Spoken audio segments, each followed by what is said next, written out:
warahmatullahi wabarakatuh. Halo warga Kota Bekasi, perkenalkan saya Mega Puspita yang akan menemani warga Kota Bekasi dalam mengulik dan menjawab keresahan-keresahan warga terkait dengan pelayanan di Kota Bekasi dan tentu saja di KBS Channel, jelas tapi kelas.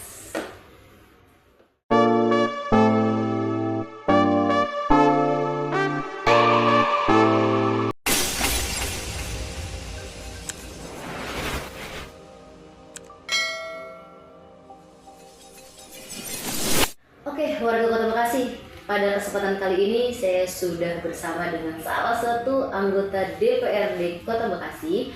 Beliau merupakan Wakil Ketua Komisi 4 di DPRD Kota Bekasi. Siapa dia? Nantinya juga kita akan berbincang terkait dengan pelayanan kesehatan di Kota Bekasi yang mungkin menjadi keresahan juga ya bagi warga Kota Bekasi. Nah, di sini nanti kita ulik. Ya, semoga saja bisa mendapat jawaban yang jelas dari abang kita, Bang Wildan Fatur Rohman. Selamat datang Bang Wildan. Sehat Bang. Thank you banget nih sudah menyempatkan waktunya untuk kita berbincang-bincang di KBS Channel. Oke, Bang Wildan Fatur Rohman. Yap. Ya, Bang Dewan masih muda banget Bang. Jadi seumuran kita. Seumuran kita. Cuman beda nasib aja ya. Cuman semoga nanti bisa saya menjadi wakil rakyat juga nih seperti Amin, amin, amin. Iyalah. Bang, langsung aja nih kita ke poin pertanyaan ya. Dan Ya. mungkin ini juga menjadi ya keresahan masyarakat Kota Bekasi nih Bang. Yap. Di sini ada pertanyaan terkait dengan layanan kesehatan. Abang ini kan ada di Komisi 4 ya, di Ya, Komisi 4 betul. DPRD dan mitra kerjanya salah satunya adalah Dinas Kesehatan. Betul. Oke. Di sini Bang, untuk layanan kesehatan di Kota Bekasi sendiri, menurut Abang pribadi, apakah benar-benar sudah merata atau masih butuh optimalisasi di berbagai aspek? Ini seperti apa nih? Iya. Yang pertama, saya betul di Komisi 4 dan latar belakang saya juga nakes. Saya 8 tahun di Rumah Sakit Hermina, tugas di IGD. Masya Allah. Gitu. Menyinggung kesehatan, tentu kesehatan bagian layanan dasar pemerintah Kota Bekasi, khususnya bicara Kota Bekasi.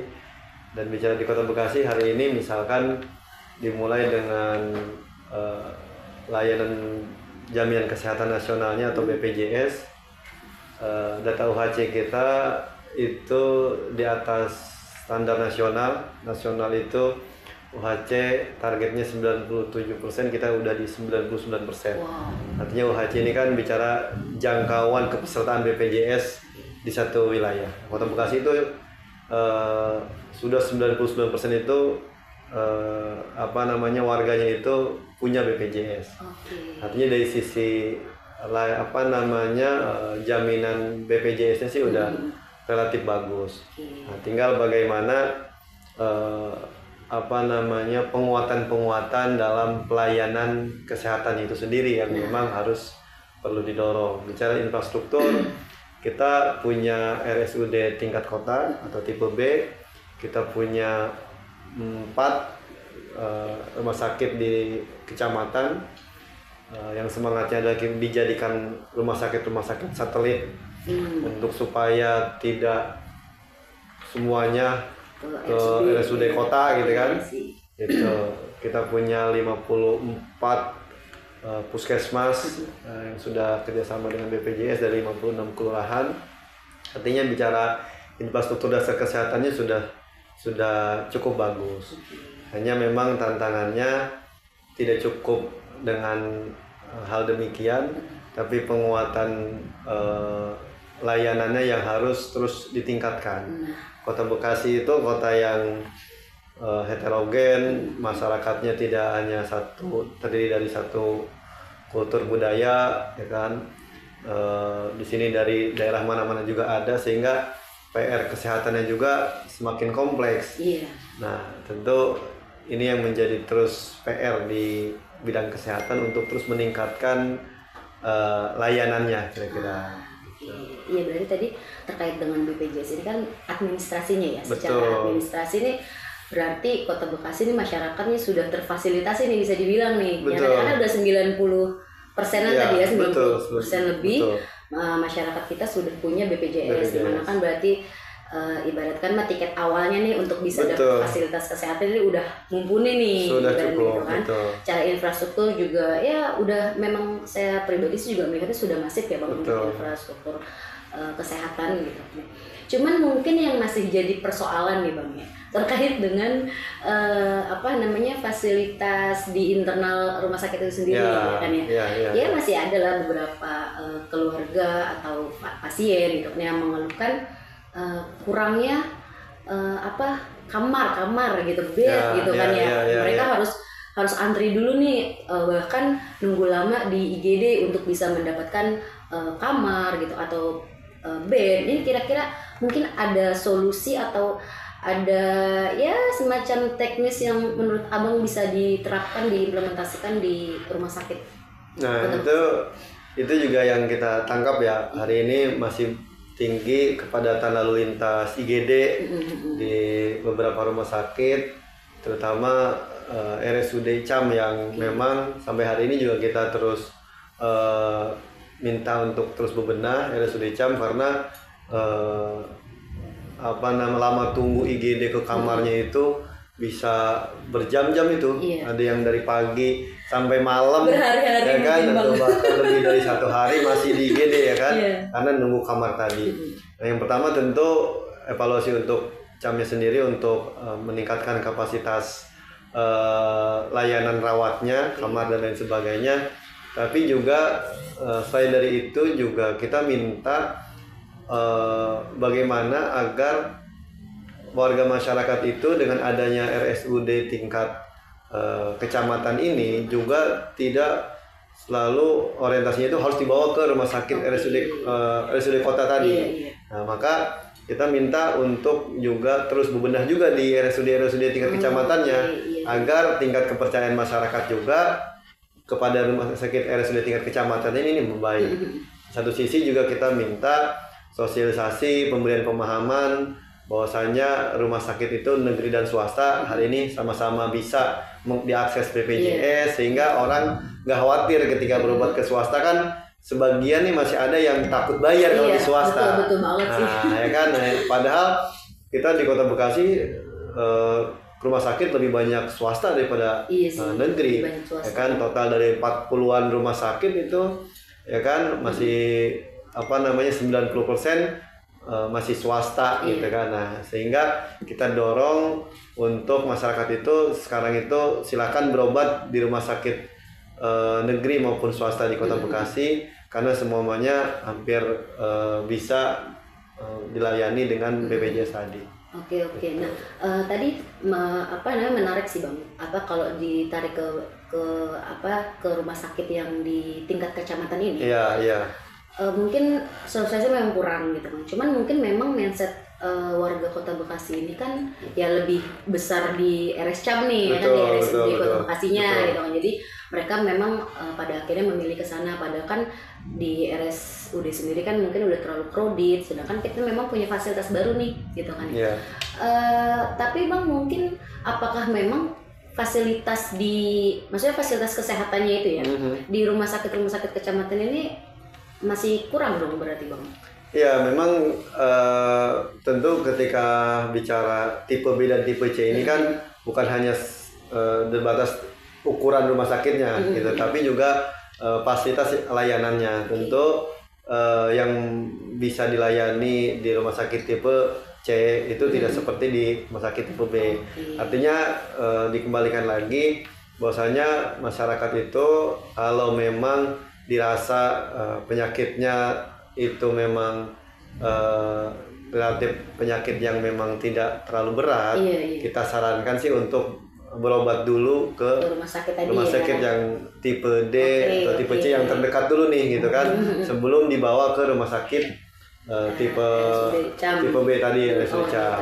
Jadi memang rumah sakit tipe B, tipe C atau tipe D ini juga memang dia bisa layanin kesehatannya ini terbatas. Nah, yang kita nggak harapin itu pasien atau warga yang seharusnya bisa ditangani di rumah sakit tingkat kecamatan nih tipe C atau tipe D ini ikut juga Ke ya kan berobat utama gitu kan ya, di ke tipe B. RSUD, oke. Sehingga di sini jadi crowdednya itu Iya. ya campur aduk nih ya kan, yang memang sudah seharusnya memang kebutuhannya itu bisanya di tipe B ini, Iya. tapi campur juga dengan yang memang ini bisa sebetulnya di Iya, rumah sakit kecamatan ini Iya. gitu. Makanya sih kita minta warga masyarakat untuk sekarang itu hampir di setiap kecamatan itu ada rumah sakit mau swasta ataupun negeri.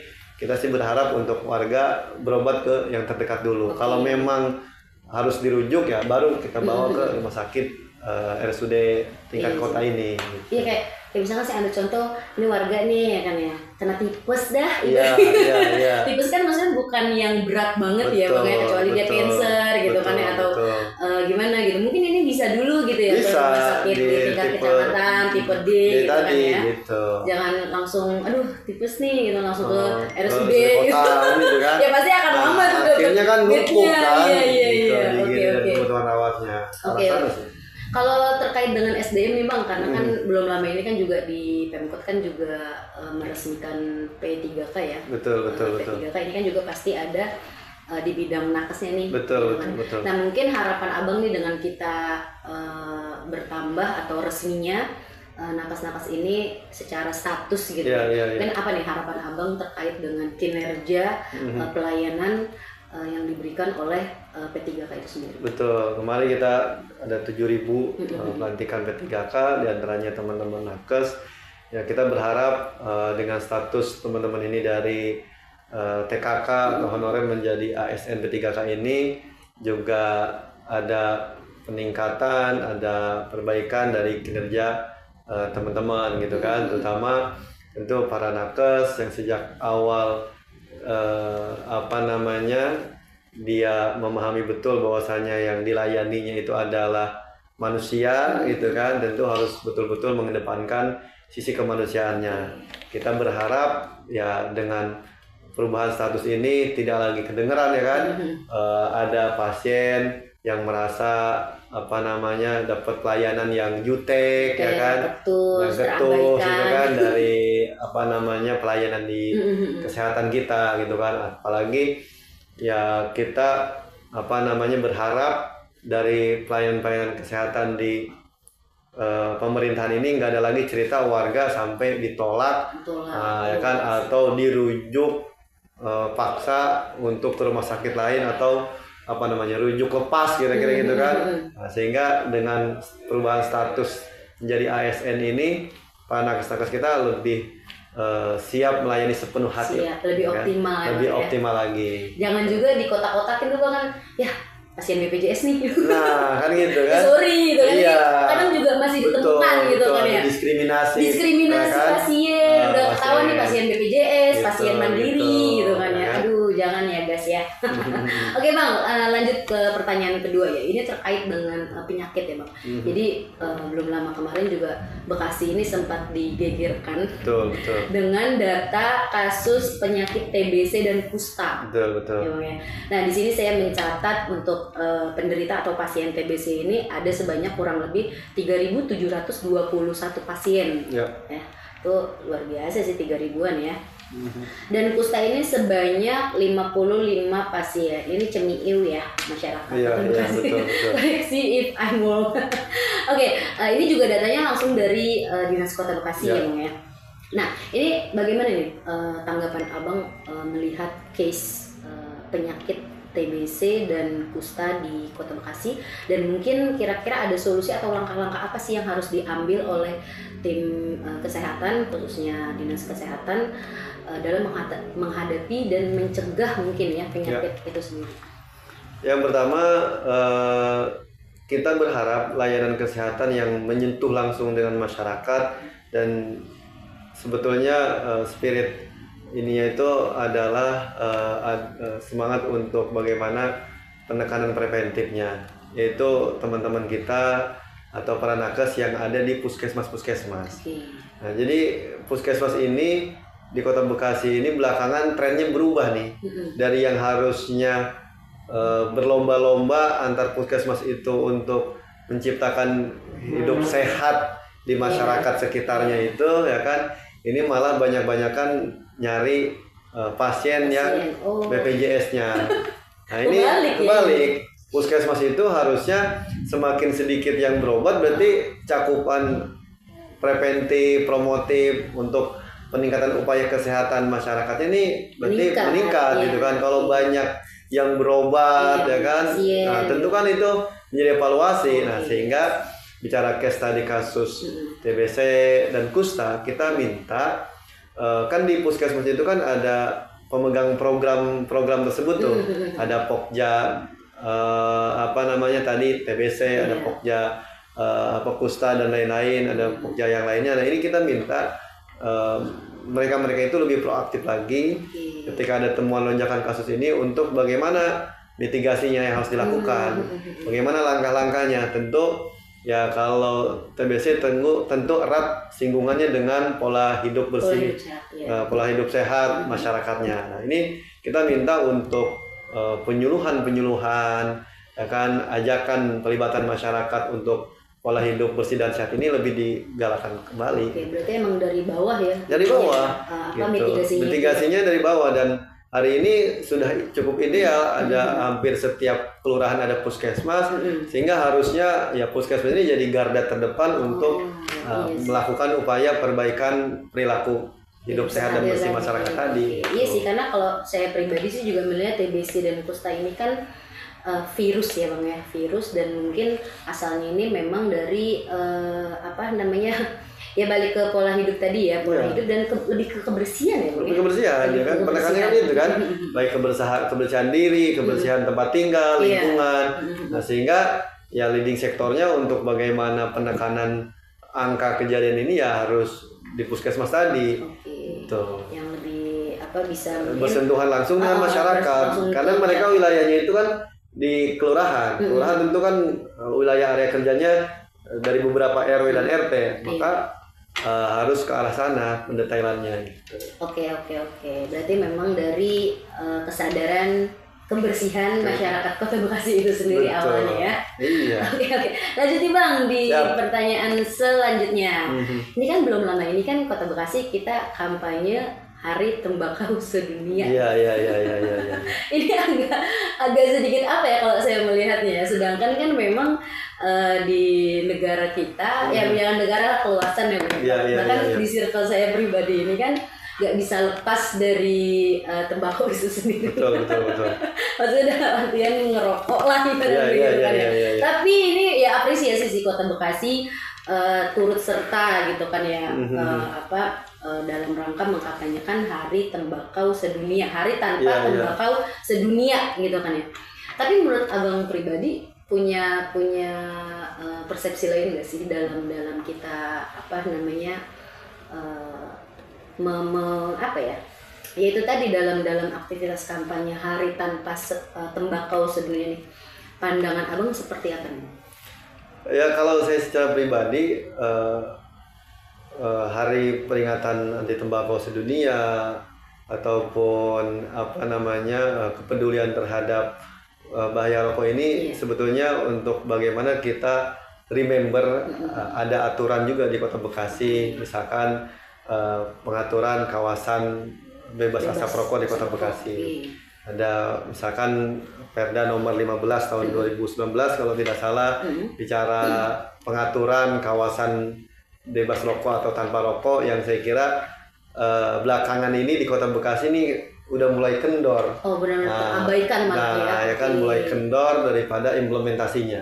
Sehingga kita minta para pihak terkait untuk kembali gencar bagaimana mengkampanyekan itu agar menjadi perhatian bersama bahwasanya semua punya hak, tapi juga tentu ada kewajiban. Para perokok punya hak untuk merokok, tidak ada yang melarang, tapi tentu ada negara yang mengatur di situ. Sehingga kita berharap kebijaksanaan para perokok itu ketika memang ada tempat-tempat yang dilarang merokok ini ya untuk dipatuhi. Dan pemerintah yang belakangan ini agak kendor nih kampanye bicara kawasan-kawasan bebas rokok tadi untuk kembali ngencengin lagi agar supaya ya tentu paparan bahaya asap rokok untuk perokok pasif atau yang memang bukan perokok ini juga bisa dieliminasi gitu. Kan ini ada korelasi juga dengan tadi yang kita singgung soal TBC misalkan gitu kan. Salah satunya kan juga penyebabnya di situ. Artinya ketika misalkan di Kota Bekasi yang memang sudah ada aturannya, pengaturan kawasan bebas asap rokok ini diterapkan dengan maksimal, kan ini banyak ada area pendidikan, terus juga ruang terbuka hijau, kan fasilitas kesehatan kan itu nggak boleh tuh ya kan.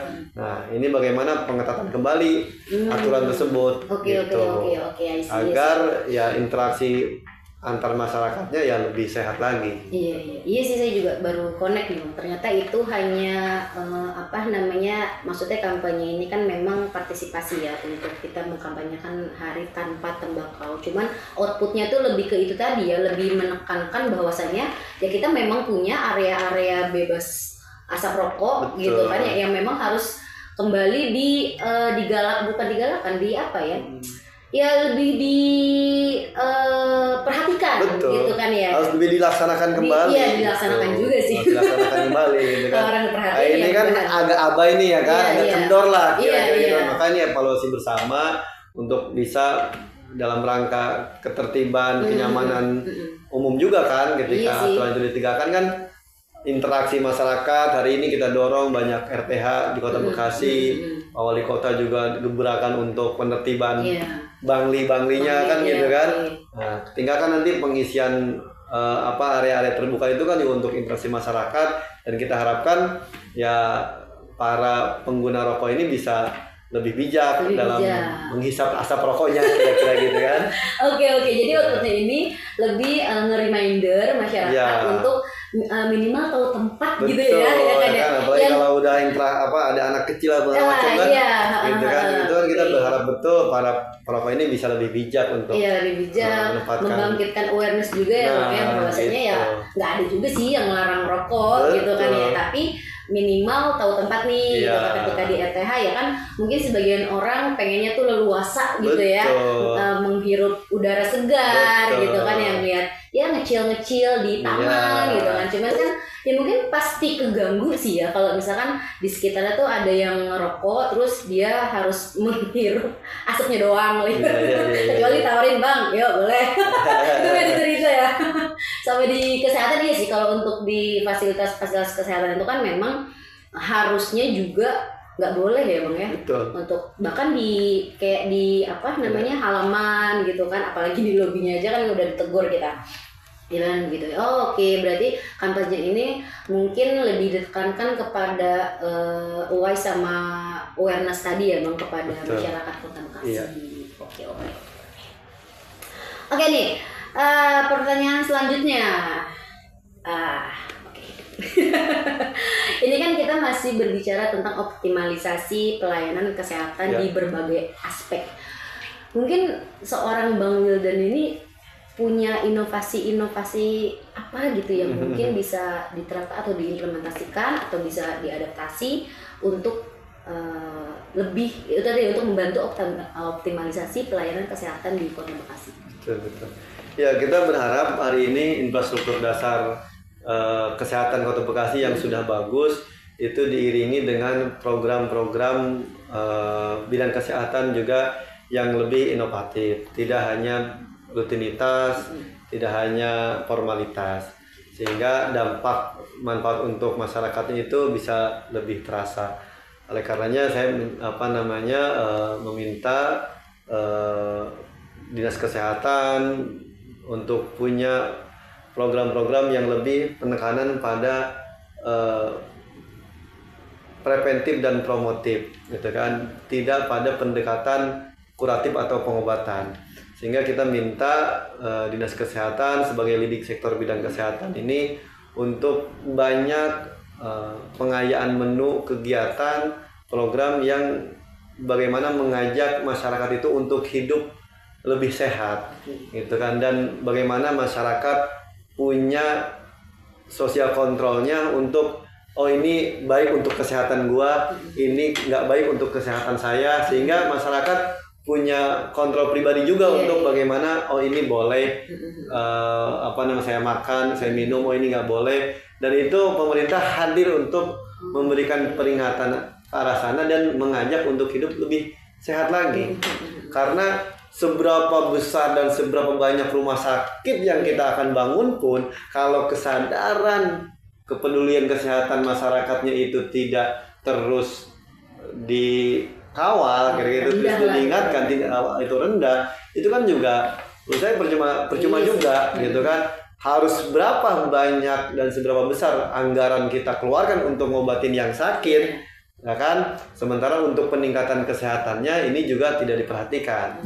Maka kita minta untuk fokus kesehatan di Kota Bekasi itu untuk pendekatannya ada peningkatan kualitas hidup masyarakatnya, terutama kualitas kesehatan masyarakatnya. Dengan sendirinya ketika ini meningkat, tentu tadi yang kita singgung banyaknya antrian orang berobat, kan kira-kira gitu kan, itu kan juga lama-lama menurun gitu kan. Dan orang ke rumah sakit itu bukan mau berobat, tapi mau mengkonsultasikan hidupnya agar lebih sehat gitu, bukan dia karena sakit. Itu kan nanti paradigmanya yang kita harapkan itu kan ke arah sana gitu. Rumah sakit tetap ramai, tapi bukan konsultasi karena sakit, tapi untuk meningkatkan kesehatannya kembali. Itu yang kita harapkan di Kota Bekasi itu dalam rangka optimalisasi kesehatan di Kota Bekasi dengan penekanan bagaimana program preventif dan promotif kesehatan. Oke, berarti memang pada akhirnya harus balance ya, Bang ya. Di sisi lain pemerintah harus aktif gitu kan, dan support masyarakat untuk hidup sehat gitu kan ya, untuk itu mensosialisasikan kegiatan-kegiatan atau pola-pola hidup yang lebih bersih, lebih sehat gitu kan. Dan balik lagi masyarakat juga harus punya awareness ya, Bang ya, awareness untuk yang menjaga kesehatannya gitu kan. Toh kalau sakit pun kan dia sendiri yang sakit. Gitu kan. Walaupun secara fasilitas kan sudah difasilitasi nih sama pemerintah ya kan ya. Jadi rumah sakit sudah banyak, fasilitas kesehatan sudah banyak, fasilitas administrasi ibarat tadi tiket utamanya tuh sudah maksimal ya, BPJS tadi gitu kan ya. Masyarakat ya mungkin sudah hampir merata lah, semua sudah punya BPJS gitu kan. Cuman kalau nggak diiringi dengan pola hidup sehat yang baik dari masyarakatnya gitu kan ya, dan support dari pemerintah untuk reminder gitu, sama-sama ayo yuk kita hidup sehat nih ibaratnya itu kan, itu emang agak susah sih harus balance semuanya nih. Oke, menarik sekali nih Bang, perbincangan tentang kesehatan gitu. Sebenarnya masih pengen banyak lagi sih sharing-sharing gitu. Cuman ya next nanti kita ngobrol lagi Bang ya. Oke, terima kasih Bang Wildan atas waktunya dan insight-nya yang luar biasa terkait dengan optimalisasi layanan kesehatan. Dan semoga ini bisa menjawab keresahan warga Kota Bekasi semua. Dan sampai berjumpa di kesempatan selanjutnya. Mega Puspita undur diri. Wassalamualaikum warahmatullahi wabarakatuh. KBS Channel, jelas tapi kelas.